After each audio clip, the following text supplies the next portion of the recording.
আমাদের নেতা যিনি মোহাম্মদুর রাসূলুল্লাহ জীবনের শেষ ভাষণ দিয়েছিলেন মাত্র 27 মিনিট। কয় মিনিট? 27 মিনিট। তার এই 27 মিনিটের যে বক্তব্য ছিল তামাম দুনিয়া এখনো পর্যন্ত শেষ করতে পারেনি। কিয়ামত পর্যন্ত এর মর্মমানি শেষও হবে না। আর আমাদের 2-3 ঘন্টা না হলে নাকি ওয়াজই হয় না, কারণ আমাদের কথার ভেতরে কোনো মাল নেই। আন্দাজে এক মোসানবীর কাহিনী ধরে 3.5 ঘন্টা বলতেছে, ও নিজেও বোঝে না, যারা সামনে আছে ওরাও বোঝে না। আমরা কথা আধা ঘন্টা বলি, কিন্তু এর ভেতরে থেকে এমন এমন শিক্ষা বের করা দরকার যেগুলো আমাদের প্র্যাকটিক্যাল লাইফে কাজে লাগবে। তাফসীর করার যে সমস্ত নিয়মগুলো আছে তার ভেতর অন্যতম একটা, যে ব্যাখ্যা যেটা শুনবেন এটা যেন আপনার বাস্তব জীবনে কায়েম হয়। এই জন্য উদ্দেশ্য দিয়ে এই মাহফিলের আয়োজন করেছে যুবকরা। 2 নম্বরে, যে আলেম আল্লাহর ইবাদত করে তাকে আলেম বলা হয়। ইবাদতের এটা ব্যাপক অর্থবোধক একটা শব্দ। এটা 9 প্রকার আছে মানব জীবনে। আমরা যেহেতু ইবাদত নিয়ে আলোচনা করছি না, এই জন্য ওইদিকে যাচ্ছি না। 3 নম্বরে, আল্লাহ অসন্তুষ্ট হয় এমন কোন কাজ সে করবে না, সেখান থেকে বিরত থাকবে। আলেমের সংজ্ঞা কয়টা পেলাম? 3টা। বলেন কয়টা? 1 নম্বরে, আলেম হচ্ছে আল্লাহর কালাম নিয়ে যারা চিন্তা ভাবনা করে। তাহলে আলেমদের উদ্দেশ্যে আজকে আমি সহ যারা আলেম আছে বাংলাদেশ সহ বিশ্বে, তাদের উচিত হবে আল্লাহর কোরআন নিয়ে চিন্তা ভাবনা আরো বাড়িয়ে দেওয়া। শুধুমাত্র পড়া না। মান ক্বারাআল কোরআন হারফান ফালাহু 10 হাসানাত। কোন মানুষ যদি একটা অক্ষর পড়ে 10টা নেকি হবে। হ্যাঁ, অবশ্যই হবে। কিন্তু শুধু পড়ার জন্যই আল্লাহ কোরআন নাজিল করলে আফালা ইয়াতাদাব্বারুনাল কোরআন দিতেন না। যে কি হয়েছে তোমাদের, কোরআন নিয়ে কেন চিন্তা ভাবনা করো না? ওয়ালাউ কানা মিন ইনদি গায়রিল্লাহি লাওয়াজাদু ফীহি ইখতিলাফান কাসীরা। কোরআনে কোনো বৈপরীত্য হয় এরকম কথা আমি আল্লাহ নাযিল করি না। আমা আলা কুলুবিন আকফালুহা। তোমাদের অন্তরে কি তালা মারা যে কোরআন নিয়ে কোনো চিন্তা ভাবনা নেই? আজ আমরা কিছু কথা আখিরাত ভিত্তিক আলোচনার বিষয় হচ্ছে কিয়ামতের ভয়াবহতা। কি বললাম? এটা সামনে বিশাল দিন আমাদের সামনে আছে। 50 আলফা সানা মিম্মা তাউদ্দুন। যেভাবে আমরা গণনা করি 1 2 3 4 করে, মরণের পরে এমন একটা দিন শুরু হবে যেটা হবে এরকম 50,000 বছরের মতো লম্বা। সুতরাং সেই দিন সম্পর্কে আমরা মুসলিম হিসাবে আমাদের অবশ্যই সতর্ক থাকা দরকার। আমরা কথা বলবো এবং বাস্তবে মেলাবো আসলে ওইদিকে যাচ্ছি কিনা। এখানে চিন্তা ভাবনা আমাদের বাড়িয়ে দেওয়া দরকার কোরআন নিয়ে, না লালনের জীবনী নিয়ে। আজ লালন ইনস্টিটিউট গঠন হয়, লালন একাডেমি তৈরি করা হয়, কিন্তু কোরআনে কারিমের একাডেমি বাংলাদেশে আছে? কোরআন গবেষণা করার কোন প্রতিষ্ঠানে দেশে এখন আছে? অথচ আলেম হচ্ছে লক্ষ কোটি কোটি আলেমের দেশে। 2 নম্বরে, আল্লাহর ইবাদত একেবারে রান্নাঘর থেকে শুরু করে আন্তর্জাতিক জীবন পর্যন্ত আলেমদের লাগবে। আমরা যারা আলেম এখন হচ্ছি, আমাদের ইবাদত শুধু ব্যক্তিগত জীবনে, খুব বেশি হলো রান্নাঘর থেকে পরিবার, এই শেষ। সামাজিক জীবনে ইবাদত নেই। অর্থনৈতিক জীবন আমরা বুঝি না, রাজনৈতিক জীবনে তো নেই, আর বাকি জীবন তো কিছু জানেই না। আন্তর্জাতিক জীবন যে একটা জীবন আছে ও কিছু জানেই না। আমরা জানার চেষ্টা চালাবো, মানার চেষ্টা চালাবো ইনশাআল্লাহ। 3 নম্বরে, আল্লাহর সন্তুষ্টি মূলক কাজে আমরা আত্মনিয়োগ করবো। আল্লাহ আমাদেরকে যেন তৌফিক দেন, আমিন। দরুদ আর সালাম রাসূলের উপরে পাঠ করছি, যিনি আমাদের আদর্শ নেতা মুহাম্মদুর রাসূলুল্লাহ সাল্লাল্লাহু আলাইহি ওয়াসাল্লাম। মোবাইল আমি একেবারে এরো দিয়ে দিলাম, কেউ যেন কল দিতে না পারে। যাদের মোবাইল আছে অন্তত 40-45 মিনিট একটা বিষয় আমাদের বিশ্ববিদ্যালয়ে যেভাবে ক্লাস হতো এভাবে আমি ক্লাসের মতো নেব। সর্বোচ্চ ক্লাস হয় ভার্সিটিতে 45 মিনিট। কয় মিনিট? হ্যাঁ, এটা একটু হালকা অফ করে রাখেন। ভার্সিটি যারা পড়ায়, বিশ্ববিদ্যালয়ে যারা শিক্ষক, এদের যোগ্যতা নেই, এই জন্য 45 মিনিট ক্লাস নেয় নাকি? হ্যাঁ, আমার বিশ্ববিদ্যালয়ে যারা স্যার ছিল, বেশিরভাগ স্যার সব মদিনা বিশ্ববিদ্যালয় থেকে, আল আজহার থেকে আসা। ডক্টর জিয়াদ, আমার মনে হয় এই সমস্ত স্যারগুলো, ডক্টর লোকমান, ডক্টর আবামা, সাইফুল ইসলাম সিদ্দিকী, এরা যদি ক্লাস শুরু করে এক একটা শব্দ নিয়ে, আপনার হায়াত যতদিন আছে বসে থাকবেন, মাথা নাড়াবেন না যদি আপনি বোঝেন। কিন্তু সর্বোচ্চ 40 থেকে 45 মিনিট পরে ঘন্টা বেজে যায় আর এক স্যার এসে হাসে। তো ওনার যোগ্যতা নেই, এই জন্য এরকম ক্লাস করায়, নাকি এর ভেতরে কোনো কারণ আছে? কারণটা কি? বিজ্ঞান মানুষের এই মেধার উপরে গবেষণা চালিয়ে দেখেছে, 40 থেকে 45 মিনিট যদি একাধারে কথা বলা যায়, মানুষের মেধায় কথা ধরার একটা যোগ্যতা আছে, একটা লিমিট আছে। এরপরে যদি কথা বলা হয় ওগুলো আর থাকে না, আস্তে আস্তে বের হয়ে যায়। এই জন্যে ঘন্টার পরে ঘন্টা কথা বলাও ঠিক না, ও শোনাও ঠিক না।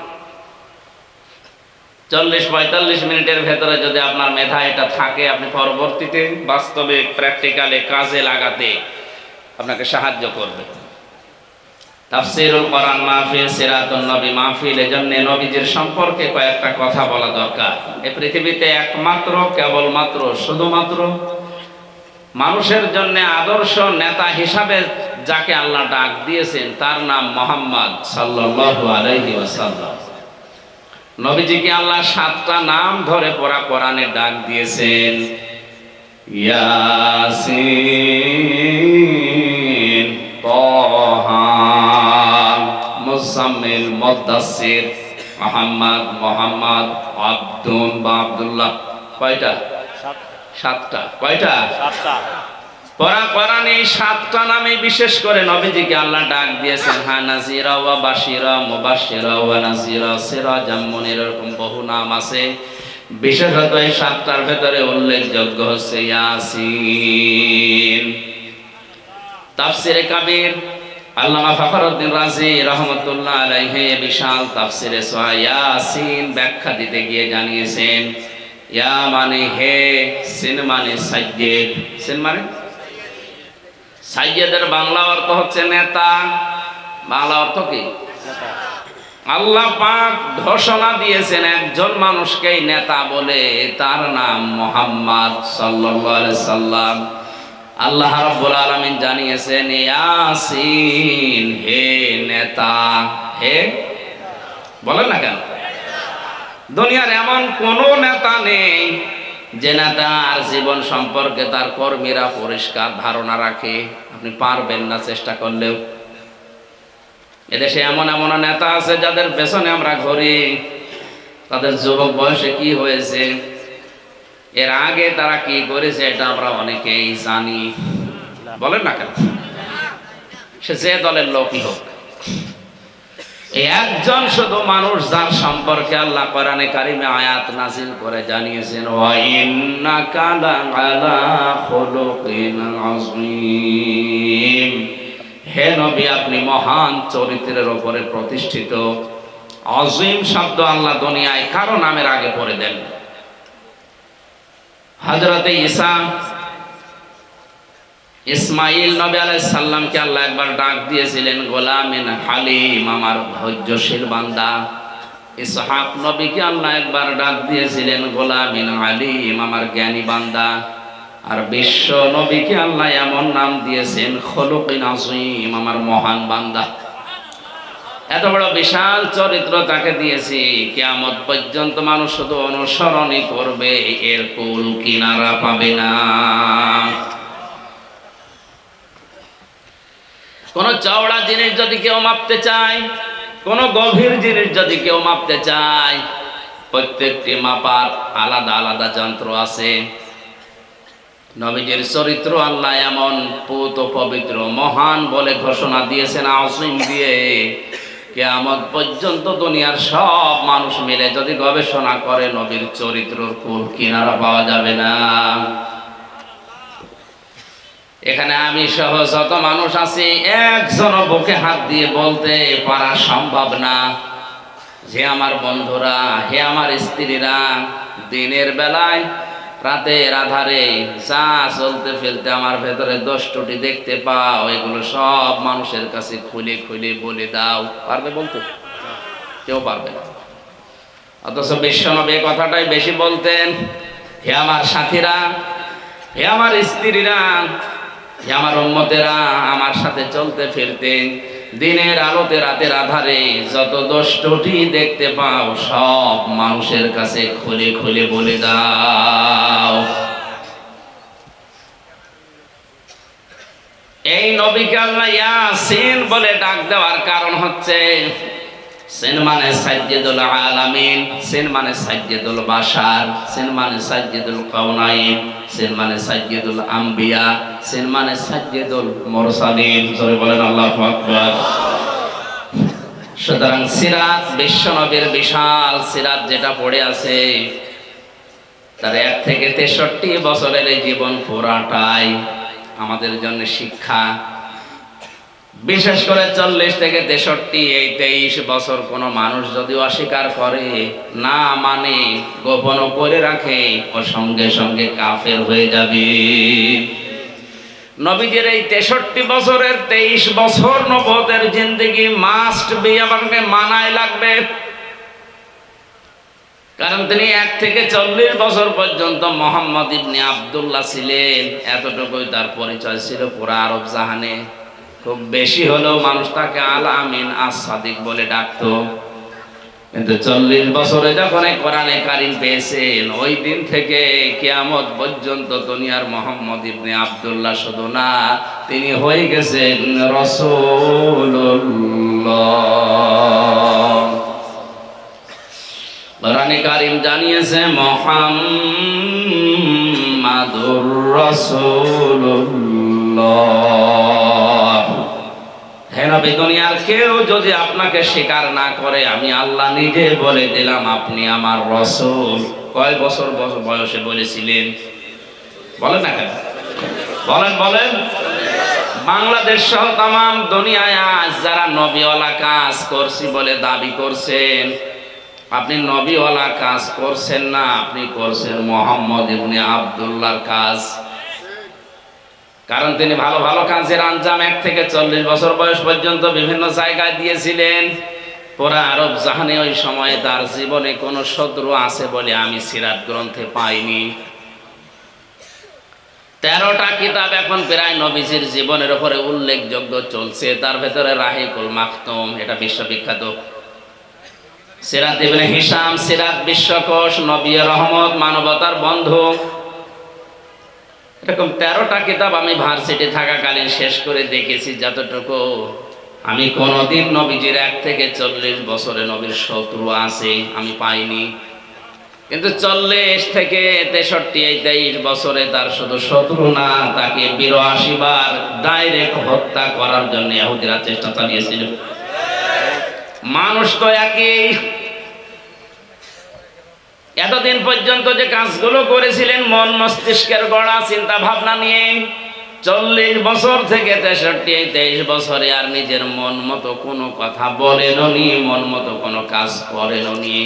অমায়ান্তিকু আনিল হাওয়া ইন হুয়া ইল্লা ওয়াহয়ুন ইউহা। আমার নবী মন থেকে নিজের বানিয়ে কোনো কথা বলে না।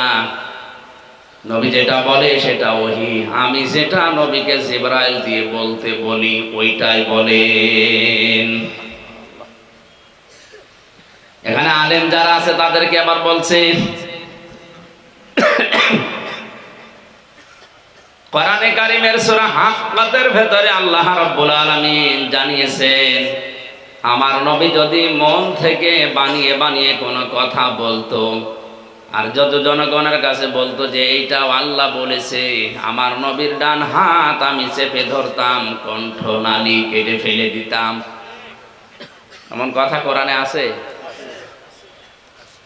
না? আপনি আলেম না? আলেম না?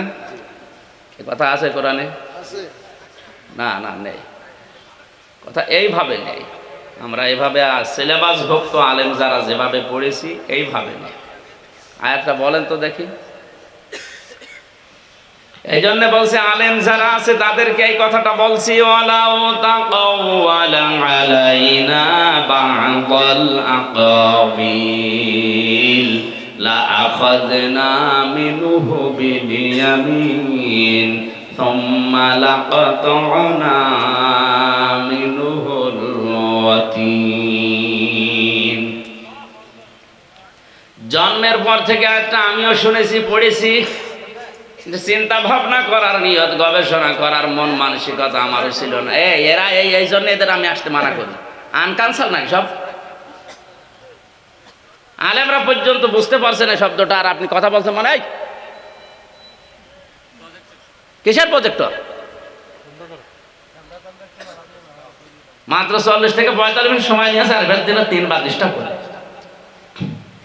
এবার আপনি এরা বাদ দিয়ে আপনারা জিজ্ঞাসা করবো, যদি জবাব দিতে না পারেন আপনার একটা কিছু রাখবেন। ইয়ার কি মারার জন্য এসেছি না? একটা শব্দ বোঝার কোনো চিন্তা ভাবনা নেই, খালি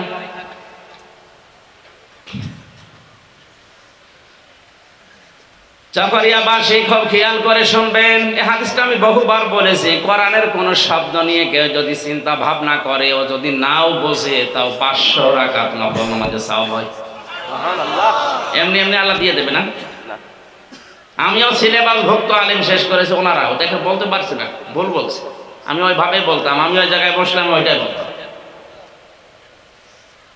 এই যে লাআখাযনা মিনহু বিল-ইয়ামিন, বা মানে দ্বারা দিয়ে কর্তৃক, প্রায় 33টা অর্থ আছে বায়ের।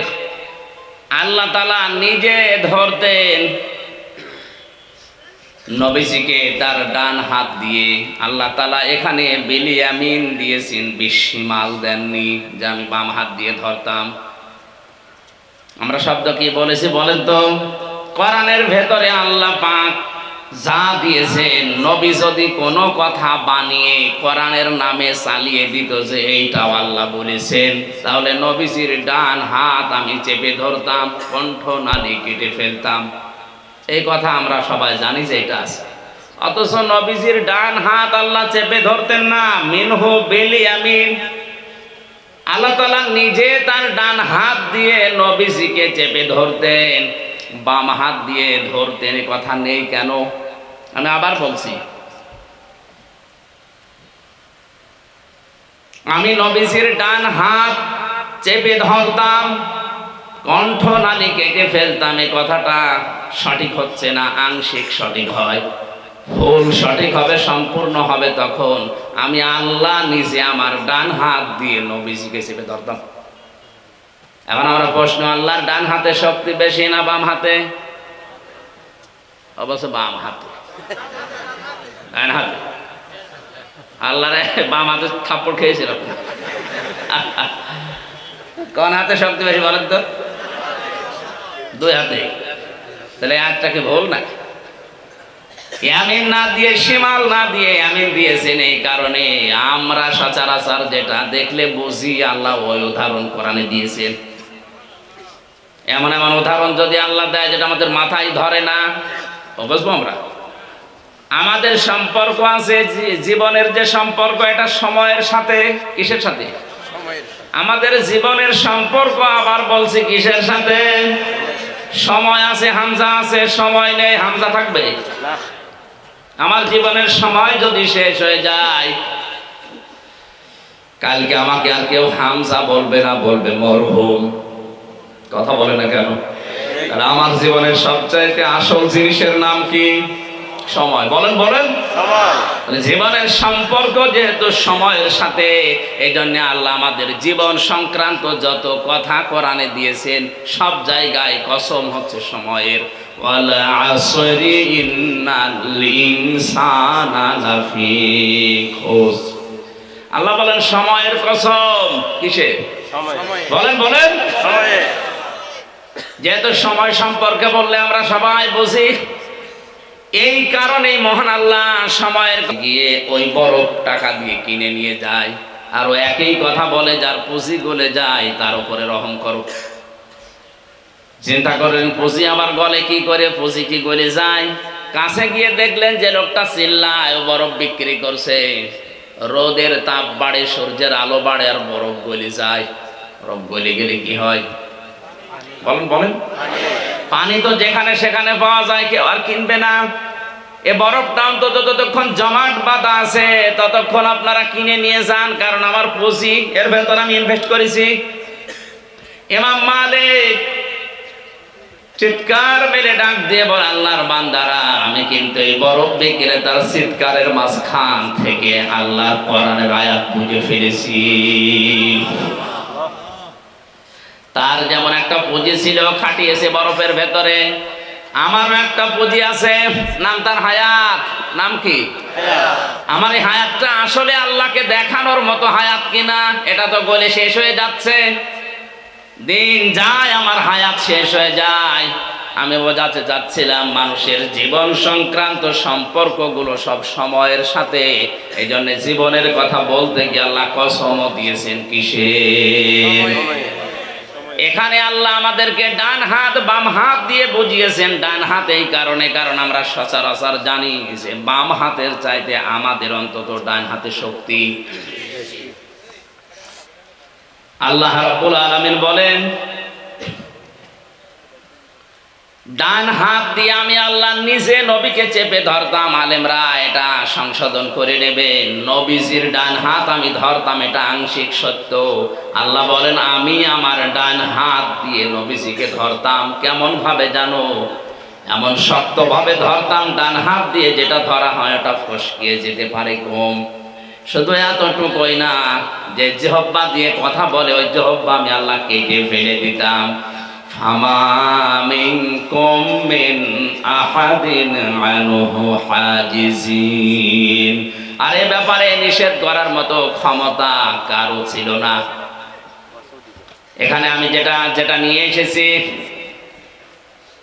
কোরআনে কারিমে এমন কোন কথা আল্লাহ পাক, এমন কোন কথা নবীজি বলেন নাই যেটা আমার আল্লাহ বলতে বলেন নাই। তাহলে এই কথাগুলো তিনি শুরু করেছিলেন যেই বয়সে, ওটা কত বছর?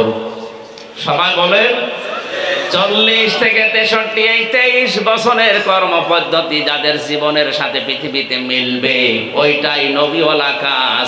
বাকি 1 থেকে 40 ওটা নবীওয়ালা কাজ না, ওটা মুহাম্মদ ইবনে আব্দুল্লাহর কাজ। উনি যে জেলখানায় ছিলেন 3 বছর, এটা কি 1 থেকে 40 না 40 থেকে 63-র ভেতরে? সুতরাং আজও বাংলাদেশ সহ বিশ্বে যাদের কোনো জেল জরিমানা আতঙ্ক, কোনো ঝামেলা, কোনো রকমের টেনশন নেই, তারা কাজ করছেন মুহাম্মদ ইবনে আব্দুল্লাহ। আর যারা এই আতঙ্ক নিয়ে জীবন চালায়, তারা কাজ করছে রাসূলুল্লাহ।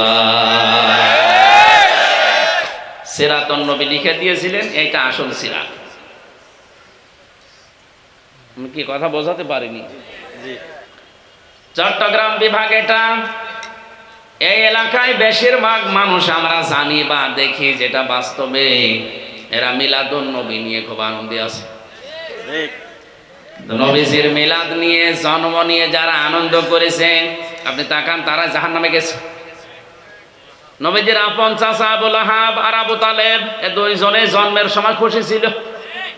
আবু তালেব, আবু লাহাব এত খুশি হয়েছে, আবু লাহাব নিজের দাসী সুয়াইবিয়াকে শেষ পর্যন্ত আজাদ করে দিয়েছে। নিজের টাকা দিয়ে কেনা কাজের মানুষকে পর্যন্ত সে ছেড়ে দিয়েছে, যা করে ছেড়ে দিলাম। এই 2 জন চাচাকে আল্লাহ জান্নাতে দিয়েছে না জাহান্নামে? জাহান্নামে। বলেন বলেন, জাহান্নামে। শুধু জাহান্নামে দিয়েই ছাড়েনি, তাদের আযাবের ধরনগুলো আল্লাহ কোরআনে তুলে ধরেছেন। সূরা তাওবার 111 নম্বর আয়াতে, 112, 13 নম্বর আয়াতে। আর সূরা লাহাব তো পুরো পড়ে আছে। কিন্তু যেই 2 জন নবী, যেই 2 জন চাচা জন্মেও খুশি ছিল, তার সিরাতে, তার আদর্শে, তার মানে 40 থেকে 63 এই বয়সটা পেয়েও খুশি ছিল, তাদের 2 জনকে আল্লাহ জান্নাতি বলে ঘোষণা দিয়েছে। একজন হযরতে আব্বাস, আর একজন হযরত হামজা। 2 জনের ব্যাপারে কোরআনে কারিমে আল্লাহ আয়াত নাজিল করে জানিয়েছেন, রাদিয়াল্লাহু আনহুম ওয়া রাদু আন যালিকা লিমান খাশিয়া রাব্বা।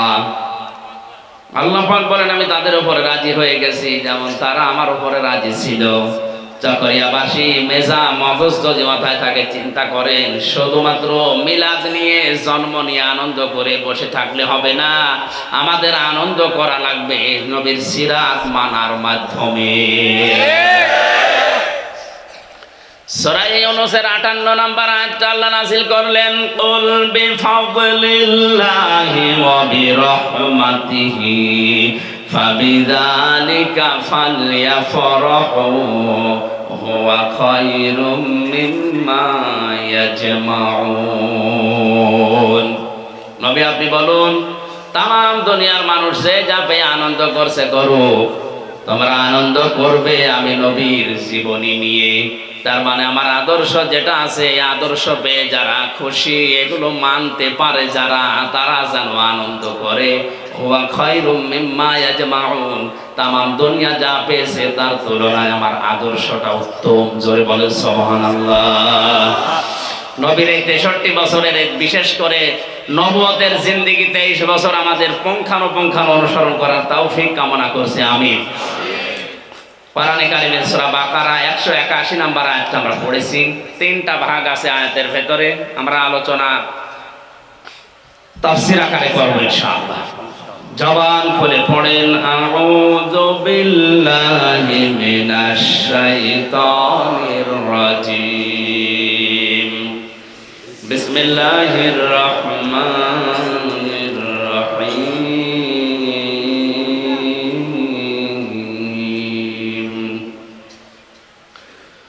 ওয়াত্তাকু ইয়াওমান তুরজাউনা ফীহি ইলাল্লাহ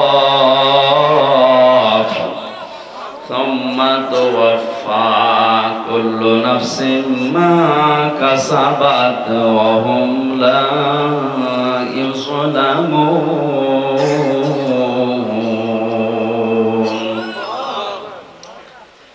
আল্লাহ রাব্বুল আলামিন বলেন, যেদিন তোমরা আল্লাহর দিকে ফিরে আসবে সেদিনের অপমান ও বিপদ থেকে বাঁচার চেষ্টা করো। অত্তাকু, চেষ্টা চালাও, ভয় করো, বেঁচে থাকো। ইয়াওমান, ওই দিন সম্পর্কে, তুরজাউনা ফীহি ইলাল্লাহ, যেই দিন তোমরা আল্লাহর দিকে ফিরে আসবে। সুম্মা তুওয়াফফা কুল্লু নাফসিন মা কাসাবাত ওয়া হুম লা ইউযলামুন, সেখানে প্রত্যেক ব্যক্তিকে তার উপার্জিত সৎকর্ম আর দুষ্কর্মের যে পুরস্কার এটা তার পরিপূর্ণ করে দেওয়া হবে। ওহুম লা ইউযলামুন, কারো উপরে কোনো রকম জুলুম করা হবে না। এটা বাংলা অর্থ। কোন আয়াত থেকে তাফসীর করতে হলে 1 নম্বরে শুদ্ধ তেলাওয়াত, 2 নম্বরে মাতৃভাষায় অর্থ, 3 নম্বরে ঐতিহাসিক প্রেক্ষাপট, 4 নম্বরে এর বাস্তব যে ব্যাখ্যা আছে ওইটা, 5 নম্বরে ওখান থেকে মূল শিক্ষা নিয়ে বাড়ি যাওয়া। আমরা অলরেডি 2টা করে ফেলেছি, 3 নম্বরে যাচ্ছি। কিয়ামতের যে ভয়াবহতা, এত কঠিন হবে ময়দানটা, মানুষের মগজগুলো টকবক করে ফুটবে, পায়ের নিচের যে মাটি জমিন এটা তামা হয়ে যাবে।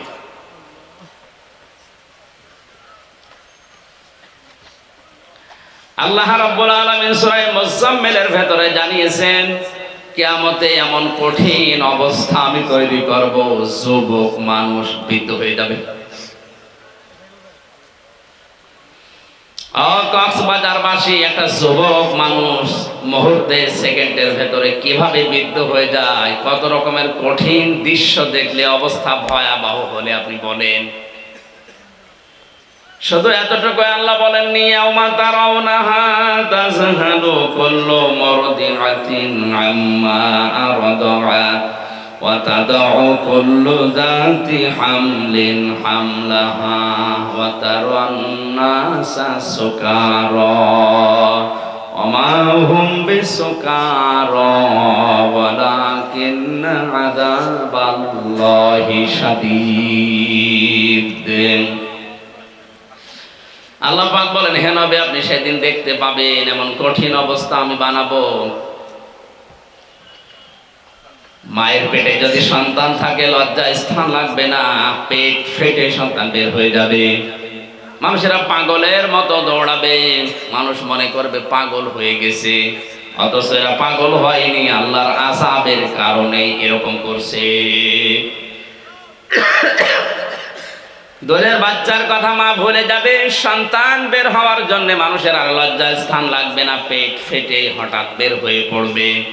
এরকম কঠিন অবস্থাতে মানুষ শুধু একটা আওয়াজ ময়দানে হাসরে দেবে, ইয়া নাফসি ইয়া নাফসি, পানি চাই পানি চাই। এই কঠিন অবস্থায় একদিন দুই দিন না, 50,000 বছর চলছে। আল্লাহ রাব্বুল আলামিন কিয়ামতের এই ময়দানে বিচার যখন শুরু করবেন, সর্বপ্রথম মানুষকে ডাকবেন একা একা। কয়টা? আল্লাহর বিচার 3টা পদ্ধতিতে আল্লাহ করবেন। সর্বপ্রথমই মানুষকে ডাকবে তার সামনে একা একা 5টা প্রশ্ন করার জন্যে। আজ বাংলাদেশ সহ ভারত আর পাকিস্তানে অনেক পীর নামে কলঙ্ক, এরা হারামজাদার চাইতেও খারাপ। এরা এমন এমন কথা ছড়িয়েছে মানুষের ভেতরে, কিয়ামতে আমার দাদা যান আমার বাবা যান জাহাজ নিয়ে আসবে, লক্ষ লক্ষ মরিদ নিয়ে আসবে। কে বলেছে আপনাকে? নবীরা পর্যন্ত যেখানে ইয়া নফসি করে কুল পাবে না, আমাদের নবী 50,000 বছর পড়ে আছে সেজদায় আরশের নিচে, মাথা তোলার সাহস পাচ্ছে না। আর আপনি লক্ষ লক্ষ মরিদ নিয়ে আসবেন, এই কথা মানুষকে শোনান, আর এরা তো আন্দাজে হায় হতাশ করে বসে আছে যে অসুবিধা নেই, বাবা আছে। এটা পুরা কোরআন বিরোধী কথা। সূরা মারিয়াম 16 নম্বর পারা 10 নম্বর পৃষ্ঠা 15 নম্বর লাইনের 95 নম্বর আয়াত।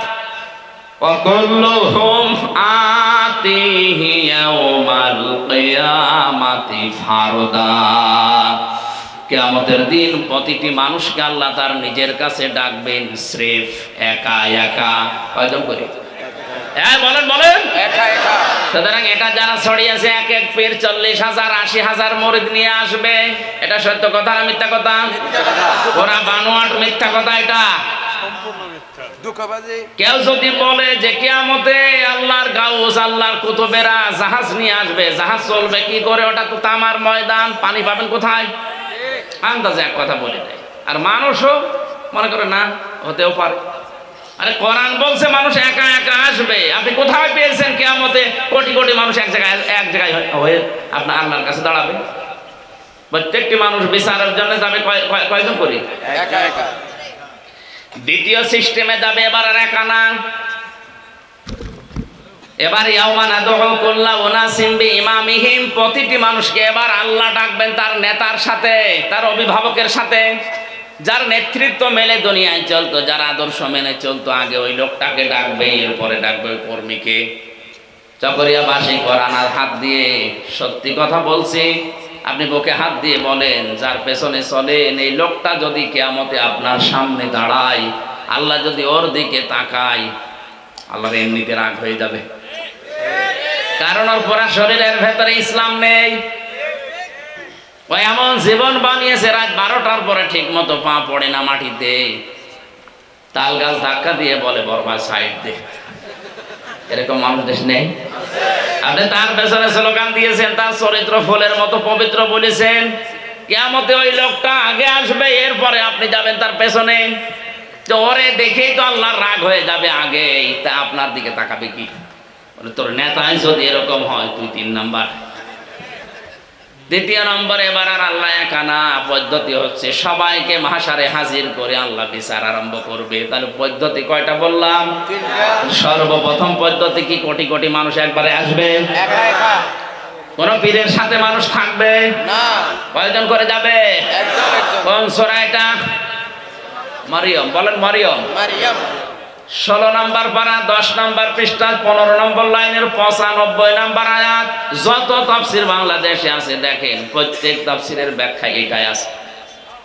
এরপরেও যদি কারো রাগ হয় যে তোমার বাবার বিরুদ্ধে বললো, আমার মনে হয় কপাল নষ্ট হয়ে গেছে, আমি তো আপনার বাবাকে চিনি না, কিভাবে বলবো? যেগুলো বাস্তবে দেখছি এগুলোর সাথে মিলিয়ে বললাম। এবার আসেন, ইয়াউমান তুরজাউনা ফীহি ইলাল্লাহ, তোমরা সবাই ফিরে যাবে কার দিকে? আল্লাহর কাছে। মানুষ যখন ফিরে যাবে, আল্লাহর বিচার পদ্ধতি এবার হবে 3 ধরনের। কয় ধরনের?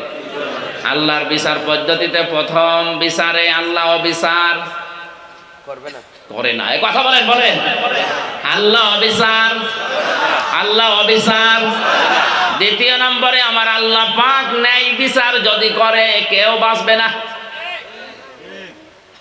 এই যারা কথা বলেন না, কি মনে হয় আপনার? ন্যায় বিচার করলে কেউ বাঁচবে, কেউ ছাড় পাবেন না, জান্নাত তো দূরের কথা। তিন নম্বরে আল্লাহ পাক যদি মাফ করে দেয় তাহলে বাঁচা যাবে। পদ্ধতি কয়টা বললাম? এক নম্বরে আল্লাহর বিচারে অবিচার নাই, আরো জোরে, আল্লাহর বিচারে অবিচার নেই। ওটা তো জানি আমরা সবাই যে নেই, বাস্তবে সব জায়গায় আপনি মিলান। এত ব্যাখ্যা দিতে গেলে সময় শেষ হয়ে যাবে, এই জন্য আমি খুব তাড়াতাড়ি করছি। দ্বিতীয় নম্বরে আল্লাহ পাক যদি ন্যায় বিচার কারো সাথে করে ও ধরা খাবে। হাদিসে আছে বনি ইসরাইলের এক লোক 1000 বছর ইবাদত বন্দেগী করার পর দিনের বেলা রোজা রাখতো আর জিহাদ করতো, আর রাতের বেলা তাহাজ্জুদের নামাজ পড়ে কাটাতো। লোকটা মনে মনে করছে 1000 বছর যা করেছি জান্নাত আমি পাবোই। স্বপ্নে দেখছে মারা গেছে, কিয়ামত কায়েম হয়ে গেছে। আল্লাহ রাব্বুল আলামিন বিচারের ময়দানে তাকে ডাক দিয়ে বলছে, বান্দা তোর জীবনের উপর আমি খুশি, যা তুই জান্নাতে চলে যা। যেই বলেছে যা তুই জান্নাতে যা, মনে মনে ভাবছে আল্লাহ তুমি শুধু বললে যে যা জান্নাতে যা, এই শেষ। আমি যে এত বছর ইবাদত করলাম, আমার তো মনে হয় আমার ইবাদত দিয়ে আমি জান্নাত পাওয়ার কথা। আল্লাহ মনের ভাষা বোঝে না। ইন্নাল্লাহা আলিমুম বিযাতিস সুদূর, মানুষের মনের ভেতরে কেউ কি ঝুঁকি দেয় এটা পর্যন্ত আল্লাহ জানেন। মানুষের চোখের ভেতরে কি খেয়ানত করে এটা পর্যন্ত আল্লাহ টের পায়। এই কথা বলা লাগবে, কথাটা নরম ভাষায় বলছে, এই জন্য আপনি ঠিক বলছেন না। মানুষের চোখের ভেতরে কি খেয়ানত করে, কোন দিকে একটু চোখ ঘুরিয়ে তাকান, কার দিকে কোন নজরে তাকান, এ নজর পড়ার আগে আমার আল্লাহর কাছে নজর চলে যায়। এটা যদি ঠিক বলে সামিয়ানার নিচে বিশ্বাস করে বলেন যে আল্লাহ আমার চোখের নজরও জানে, তাহলে বেগম পাড়ায় বাড়ি বানালে জানে না? আপনি মানুষকে ধোঁকা দিয়ে বোকা বানিয়ে কয়দিন রাখবেন?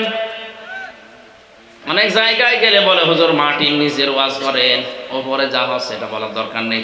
আরে এইটা না বলে আপনি মাটির নিচে ভালো থাকবেন কি করে? ঝিনাইদহ একবার মাহফিলে ছিলাম, আমারে বলছে এখানে রাজনৈতিক বিভিন্ন দলের লোকজন আছে, অত কিছু বলার দরকার নেই, আপনি মাটির নিচের ওয়াজ করেন। তো মাটির নিচে সর্বপ্রথম কি হয়? মার রব্বুকা, কি হয়? রব মানে কি? রবের 19টা অর্থ।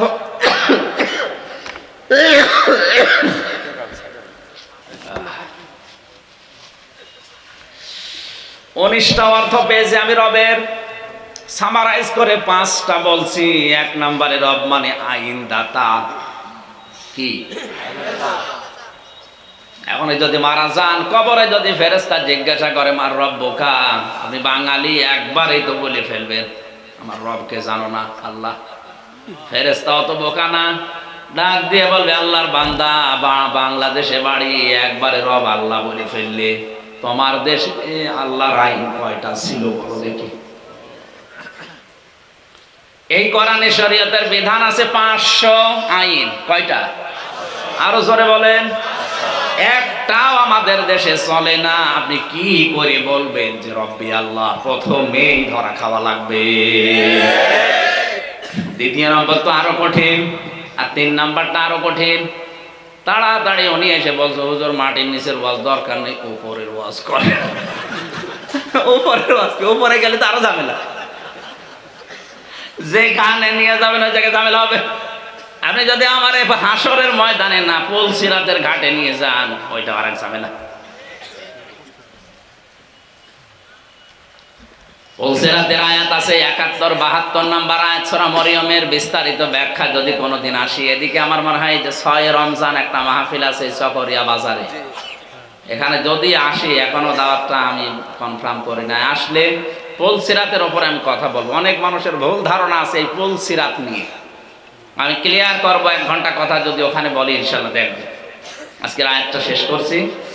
আল্লাহর বিচারে অবিচার নেই। 2 নম্বরে আল্লাহ ন্যায় বিচার করলে যে মানুষ বাঁচতে পারবে না, এই বনি ইসরায়েলের লোকটা মনে মনে যে সিদ্ধান্ত নিয়েছে আমার ইবাদত দিয়েই তো আমার জান্নাত দেওয়ার কথা। আল্লাহ পাক বুঝে ফেলেছেন, ফেরেশতাকে বলে, ফেরেশতা এর মনের কি কামনা বাসনা আমি বুঝতে পেরেছি। এর একটু জাহান্নামে যে জায়গায় গরম ওঠে ওই জায়গার পাশ দিয়ে ঘোরা, যেখানে খুব বেশি গরম ওই জায়গার পাশ দিয়ে ঘুরিয়ে নিয়ে এসেছে। কাছে যাওয়ার পরে পিপাসায় কলিজা ফেটে যায়, ডাক দিয়ে বলে, আল্লাহর ফেরেশতারা আমি আর বাঁচতে পারি না, আমারে পানি দেন। ফেরেশতারা বলে, দুনিয়া না, এটা কিয়ামতের ময়দান, মাগনা পানি এখানে দেওয়া যাবে না। যদি পানি পেতে চাও তোমার জীবনের 500 বছরের ইবাদত দেওয়া লাগবে। মানুষ যখন অস্থির হয়ে পড়ে তখন তার দিক দ্বারা ঠিক থাকে।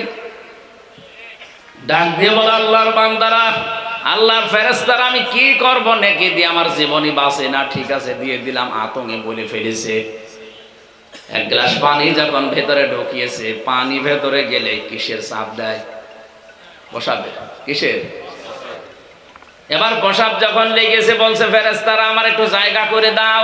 জায়গা দেওয়া যাবে না, জায়গা করে দিতে পারি, বাকি 500 বছরের নেক আমল দেওয়া লাগবে। বলে দিয়ে দিলাম, আগে ঢেকে দাও। জায়গা দিয়েছে। প্রসাব করার পরে আল্লাহ পাক ডাক দিয়ে বলে, আল্লাহর বান্দা, হে আমার বান্দা, 1 গ্লাস পানি ভেতরে ঢোকালে আর 1 গ্লাস পানি বের করে দিলে, এটাই তুমি 1000 বছরের ইবাদত দিয়ে দিয়েছো। এখন তোমার যদি কিছু থাকে সেটা নিয়ে বাকি জান্নাতে যাও। কিয়ামতের সত্যিই যদি আল্লাহ কারো বিচার করা আরম্ভ করে, কেউ ছাড় পাবে না, কেউ বাঁচতেও পারবে না। আল্লাহর কাছ থেকে বাঁচার একটা উপায় আছে, সেটা হচ্ছে আল্লাহ যদি কাউকে মাফ করে দেন। কাবা শরীফ তাওয়াফ করার সময় 6ষ্ঠ চক্করে যখন মানুষ দেয়, এই সময় আল্লাহর কাছে একটা দোয়া করা লাগে। অনেক হাসি মৌলিক বিষয়গুলোই তো জানে না, মানেও না, তে দোয়া পড়বে কখন?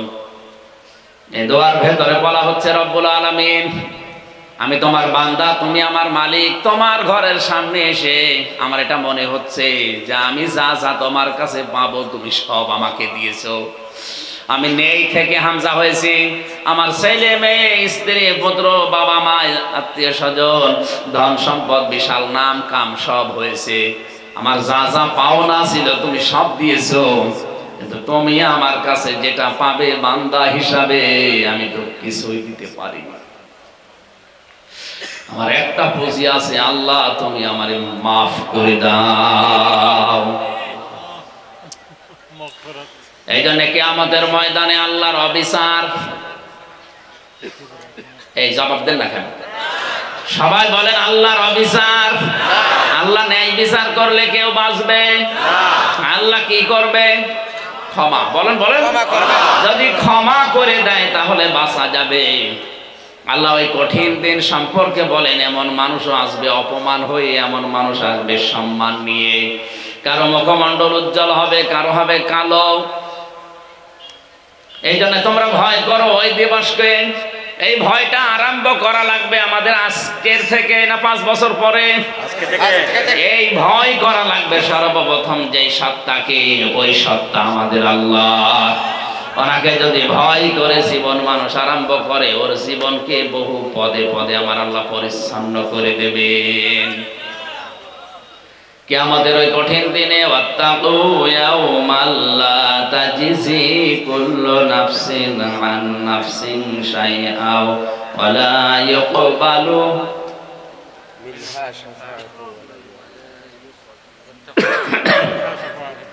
মিনহা শাফাআতু ওয়া লা ইউখাযু মিনহা আদলু ওয়া লা হুম ইনসারুন। আল্লাহ তাআলা বলেন, ওই দিনকে ভয় করো যেই দিন কোনো বেচা কিনা চলবে না, কেউ কারো উপকারও করতে পারবে না, কেউ কাউকে বন্ধু হিসাবে পাবে না, কোনো মানুষ ওই জায়গায় অবিচারও পাবে না, সবাই পাবে ন্যায় বিচার। এই জন্য আমাদের উচিত হচ্ছে ওই দিনকে ভয় করে বাকি জীবনটা সামনের দিকে এগিয়ে নেওয়া। যারা এভাবে জীবন গঠন করতে পেরেছে তারা আজ চিরন্তন হয়ে আছে, যেমন হযরত ওমর। খুব ধনী মানুষ ছিল জীবনে তা না, খুব নাম করা মানুষ ওই সময় ছিল তা না, তিনি ছিলেন টপ টেরর। আমি জেলখানায় কয়েকজন টপ টেরর পেয়েছিলাম, তার ভেতরে অন্যতম হচ্ছে সুইডেন আসলাম, নাম শুনেছি। 27 বছর প্রায় জেলে আছে, 65-70 বছর হয়ে যাবে ভদ্রলোকের। আর একজন ছিল মকিম গাজী, 160 বছর জেল, ওকে আমাদের পরে বের হবে। এরকম টপ টেরর, টিটি, এই বড় বড় আসামিগুলো ওখানে ছিল আমাদের সাথে। আমি দেখেছি এই মানুষগুলোর জীবনে কি গো, কি ভয়ঙ্কর চেহারা, দেখলে মনে হয় পানি পিপাসা লাগে। কত মার্ডার করেছে শুধু আল্লাহ জানে আর ও জানে। সুইডেন আসলাম, নাম শুনেছে? আসলাম ভাই মান্না একটা বই করেছে না, আমার কাছে হুজুর কিছুই জানে না। আসলাম ভাই একটা বই নেই, সিনেমা নেই, ওর জীবনে দিয়ে বানিয়েছে। সুইডেন আসলাম, মানুষ মারতো এই দেশে, চলে যেত সুইডেনে, সুইডেনে মানুষ মারতো আবার এখানে চলে এসে। এইরকম ভয়ঙ্কর মানুষ। দোয়া করছে আল্লাহ তাকে যেন হেদায়েত দান করে। 27টা বছর জেলখানার অন্ধ প্রকোষ্ঠে আছে, আরো কতদিন থাকবে আল্লাহ জানে। আল্লাহ যেন হেদায়েত দান করে, জোরে বলেন আমিন। এই জন্য আমাদের উচিত হচ্ছে, হযরতে ওমর এরকম ভয়ঙ্কর মানুষ ছিল এলাকায়। শিশুরা যদি ঘুম না আসতো, খেতে না চাইতো, তখন মায়েরা বলতো, হা হোনা ওমর আসতেছে, তাড়াতাড়ি খা। ভয়তেই খাবার খেয়ে নিত। কেমন ভয়ঙ্কর মানুষ বলেন। আমি জেলে যাওয়ার প্রায় 3-4 মাস পরে আটক ছিলাম, তো কোনো জায়গায় যেতে দিত না। এই লোকটা একবার দেখা করতে এসেছে, নাম শুনেছি যে এখানে সুইডেন আসলাম আছে। উনি রাত 8:30টার দিকে এসে আমার বলো, সালামু আলাইকুম। কি গো, এখন তো কারো বাইরে থাকার কথা না, কারণ বিকাল 4টার পরে সবাইকে তালা লাগিয়ে দেয় ঘরে ঘরে, সকাল 7টায় আবার খুলে দেয়। এই লোকটা এই রাতের বেলা আসলো কি, ইনি কি কোনো অফিসার নাকি? আমারে বলছো, হুজুর আপনি আমির হামজা, আমি নাম শুনে এসেছি, আমার নাম সুইডেন আসলাম। আমার তো পানি শুকিয়ে গেছে। ওরে এই লোক আমার কন্টেম সেলের সামনে কি বলে, বলছে আমার বউ আমার একটা জিনিস জিজ্ঞাসা করেছে, আমি আদালতে গিয়েছিলাম, একটা মাসলা নেব আপনার কাছে। মাসলা, কোনো অসুবিধা নেই, আপনি কি মাসলা নেবেন, যত মাসলা নেবেন বসে, সব মাসলা বলছে। চেহারা ওই দিন প্রথম দেখলাম, ওরে মানুষ যে এরকম ভয়ঙ্কর হয়, ওরে বাবা। তাও তো তখন প্রায় 2.5 বছর আগে, এখন মুরব্বী হয়ে গেছে, প্রায় এক পা প্যারালাইজড হয়ে গেছে, এখন বেশি নড়তেও পারে না। আমরা হযরতে ওমর এই কিয়ামতের বিশ্বাস, আল্লাহর ভয় নিয়ে যখন আরম্ভ করেছিলেন, তার জীবনে এত বেশি পরিবর্তন হয়েছিল, তিনি 0 থেকে হিরো হয়ে গিয়েছিলেন। আল্লাহ পাক বলেন, ভয় করো। কাকে? আল্লাহর ভয় মানুষের ভেতরে আসলে জীবন যে পরিচ্ছন্ন হয়, সুখে থাক দুঃখে থাক, তার বাস্তব উদাহরণ গোয়ালিনীর মেয়ে। এক কথা বলেন, সারা জীবন শুধু শুনেছি, জীবনে একটু মেলাতে পারি না। আব্দুল কাদের জেলানির কথা শুনে বিভিন্ন জায়গায় বছরে বছরে অনুষ্ঠান করা হয়, অথচ তার বাবা তার মা আছে, ভয় করে জীবন চালিয়েছে, ইতিহাস হয়ে আছে, ওখান থেকে কিছু নিতে পারি না। আন্দাজে ইসালে সাওয়াবের মাহফিল বছরে বছরে করে যাচ্ছে। তার বাবা মোসাদ জঙ্গি রহমতুল্লাহ আলাইহি জীবনের প্রতি পদে পদে আল্লাহকে ভয় করার কারণে মহান আল্লাহ জগৎ বিখ্যাত ওলি তার মায়ের পেটে দিয়েছিলেন। এজন্য আল্লাহকে ভয় করার মাধ্যমে বাকি জীবন আমরা যেন পরিচ্ছন্ন করতে পারি, আল্লাহ তৌফিক দিন, আমিন। বারাকাল্লাহু লানা ওয়া লাকুম ফিল কোরআনিল আযীম।